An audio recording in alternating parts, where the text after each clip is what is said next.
ఈరోజు గూగుల్ అంటే ఒక టెక్ దిగ్గజం. కాని ఈ కంపెనీ మొదలైనప్పుడు పరిస్థితి చాలా భిన్నంగా ఉండేది. వాళ్ళ కథ మొత్తం వైఫల్యాలతో, దాదాపు మూతపడేంత పెద్ద సమస్యలతో నిండి ఉంది.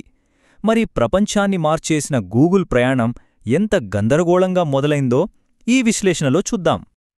ఇప్పుడు మనం చూస్తున్న గూగుల్కి అప్పట్లో అంటే 90ల చివర్లో ఉన్న గూగుల్కి అస్సలు పోలికే లేదు. చాలా తేడా ఉండేది. ఇప్పుడేమో బిలియన్ల కొద్దీ యూజర్లు, అప్పుడేమో కొన్ని వేల మందికే సిస్టమ్ క్రాష్ అయిపోయేది. మరి ఇంత పెద్ద మార్పు ఎలా సాధ్యమైంది? ఈ కథ మొదలయ్యేది 1998లో. లారీ పేజ్, సెర్జీ బ్రిన్ ఇద్దరు స్టూడెంట్స్. వాళ్ళ స్టార్టప్ ఎక్కడో పెద్ద ఆఫీస్లో కాదు, ఒక చిన్న గ్యారేజ్లో. పాత కంప్యూటర్లు, వాళ్ళకి వాళ్లే తయారు చేసుకున్న సర్వర్లతో గూగుల్ను నడిపేవారు. ఏదైనా ఒక స్టార్టప్ కష్టాల్లో ఎలా ఉంటుందో అలానే ఉండేదన్నమాట. కానీ వాళ్ల జర్నీ అంతా ఈజీగా ఏమీ సాగలేదు. చాలా పెద్ద టెక్నికల్ ప్రాబ్లమ్స్ వచ్చాయి. ఎంతలా అంటే గూగుల్ మొదలైందా లేదా అనేటప్పుడే ఆగిపోయేంత పెద్ద సమస్యలు. మరి ఆ వివరాలేంటో చూద్దాం.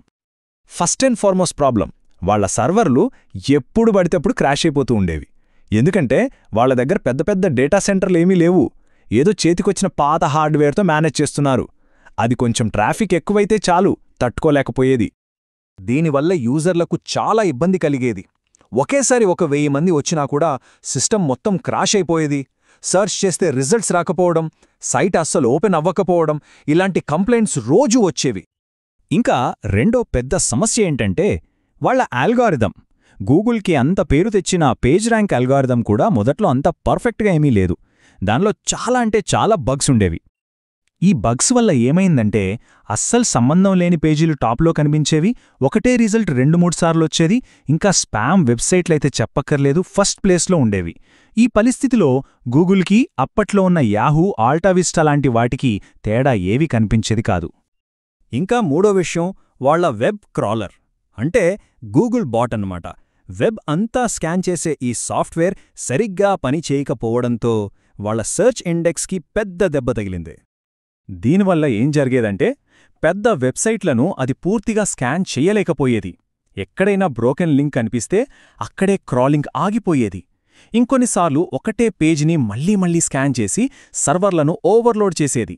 అందరికీ అంత ఫ్రస్ట్రేషన్ ఎందుకంటే కొత్త పేజీ ఇండెక్స్ అవ్వాలంటే గంటలు కాదు, రోజులకి రోజులు పట్టేది. పాపం వెబ్సైట్ ఓనర్లకు చిరాకొచ్చి వాళ్ల పేజీలు సర్చ్లో కనపడట్లేదని గూగుల్ టీంకి ఈమెయిల్స్తో చంపేసేవారు. సరే, ఇవి కంపెనీ లోపల జరిగే టెక్నికల్ ప్రాబ్లమ్స్. మరి బయట జనాలేమనుకున్నారు? మొదట్లో వాడిన యూజర్లు కూడా గూగుల్ని బాగా క్రిటిసైజ్ చేశారు. ఈ కోడ్ చూడండి, ఇది పూర్తిగా లోడ్ కాలేదనుకుంటా. అప్పట్లో పోర్టల్స్ అన్నీ రంగులు రంగులుగా చాలా బిజీగా ఉండేవి. వాటితో పోలిస్తే గూగుల్ చాలా సింపుల్గా ఉండేది. దాన్ని చూసి చాలామంది ఇదేం సైట్రా బాబూ, ఇంకా పూర్తిగా లోడ్ అవలేదేమో అనుకున్నారు. ఇంకా ఇలాంటి కామెంట్స్ కూడా వచ్చేవంట, అసలీ పేజీలో ఏమీ లేదా అని, ఇది ఫుల్ వర్షనా లేక టెస్ట్ వర్షనా అని. కాని ఆశ్చర్యమేంటంటే ఈ సింపుల్ క్లీన్ డిజైనే తర్వాత కాలంలో గూగుల్కి ఒక పెద్ద స్ట్రెంగ్త్ అయింది. ఇక్కడే అసలు ట్విస్ట్. ఇన్ని బగ్స్, ఇన్ని క్రాషులు, ఇంత క్రిటిసిజం అన్నీ ఉన్నా సరే గూగుల్ వాడేవాళ్ల సంఖ్య ఆకాశంలా పెరుగుతూ పోయింది. ఈ నెంబర్స్ చూస్తే మైండ్ బ్లాక్ అవ్వాల్సిందే. ఈ గ్రోత్ అంతా ఒకటే విషయం చెప్తోంది, ఆ సర్చ్ ఇంజన్లో ఏదో మ్యాజిక్ ఉంది. ఎన్ని ప్రాబ్లమ్స్ ఉన్నా యూజర్లకు నచ్చి మళ్ళీ మళ్ళీ వచ్చి వాడుతూనే ఉన్నారు. సో ఈ మొత్తం కథ నుంచి మనం నేర్చుకోవాల్సింది ఏంటి? గూగుల్ మొదలైన రోజుల్నుంచి అసలు మనం ఏం గ్రహించాలి? సక్సెస్ అనేది పర్ఫెక్ట్గా ఉండడంలో కాదు, పట్టు వదలని ప్రయత్నంలో ఉంటుంది.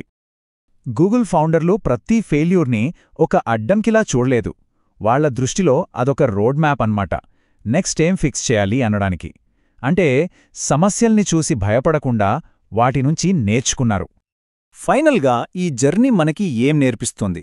అసాధ్యమనిపించిన అడ్డంకులను కూడా మనం నమ్మిన విషయం మీద ఫోకస్ పెట్టి కష్టపడితే ఎలా గెలవచ్చో ఈ కథ చెప్తుంది.